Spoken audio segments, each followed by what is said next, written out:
This year, the average cost to air a Super Bowl commercial will be $5.6 million. The campaign behind these ads can easily cost more than $30 million.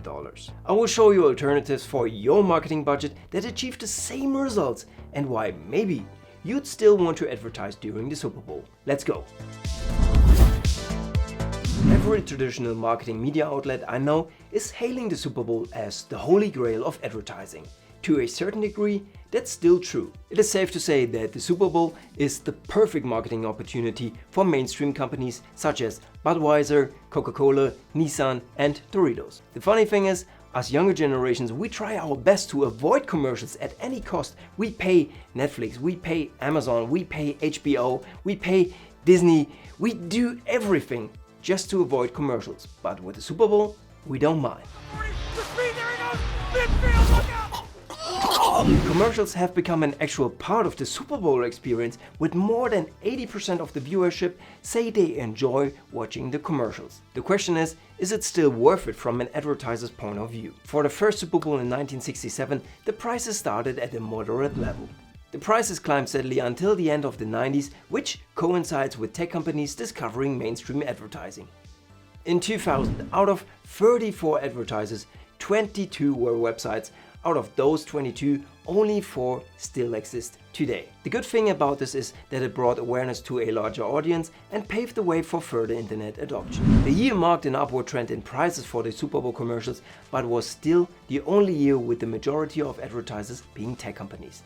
What can be attributed to these tech companies though is how marketing budgets have shifted from traditional media to digital media, since digital marketing has outperformed traditional advertising for decades now. Anheuser-Busch, the company behind the brand Budweiser, spent $52 million just on airing the commercials in last year's Super Bowl. Sorry to interrupt, but this news just came in fresh off the wire. Budweiser will not be taking part in this year's Super Bowl advertising marathon. Instead, they will be donating their entire ad inventory to a COVID-19 vaccination awareness campaign. So let's see if they will be taking part next year, and back to regular content.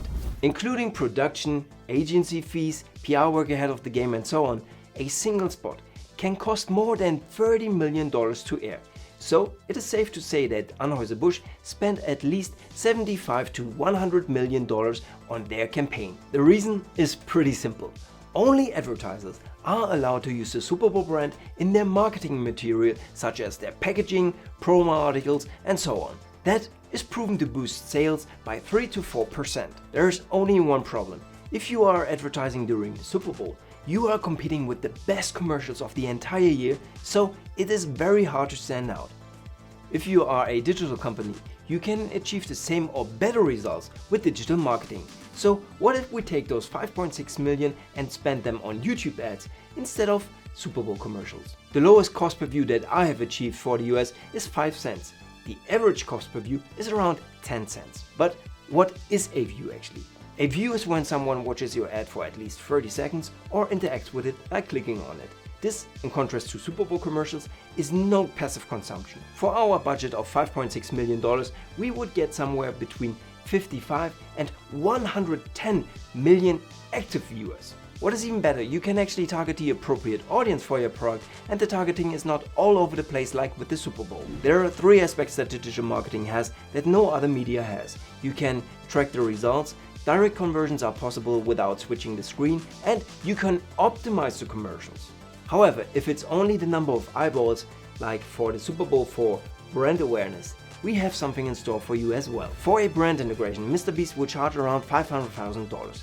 You can expect 45 million views on average from a MrBeast video, so the CPM comes down to $11. The average CPM, or cost per 1,000 viewers, is around $5 to $30 on YouTube for brand integrations. Do you want to know the CPM of Super Bowl commercials? It's $56. So basically, you could sponsor 5 MrBeast videos and get 300 million views that only see your ad. However, there's one point. It's always a question of target audience. Nissan won't find a typical buyer on YouTube, and running ads for alcohol is prohibited for YouTube ads. And let's face it, YouTube can be a very toxic place for advertisers.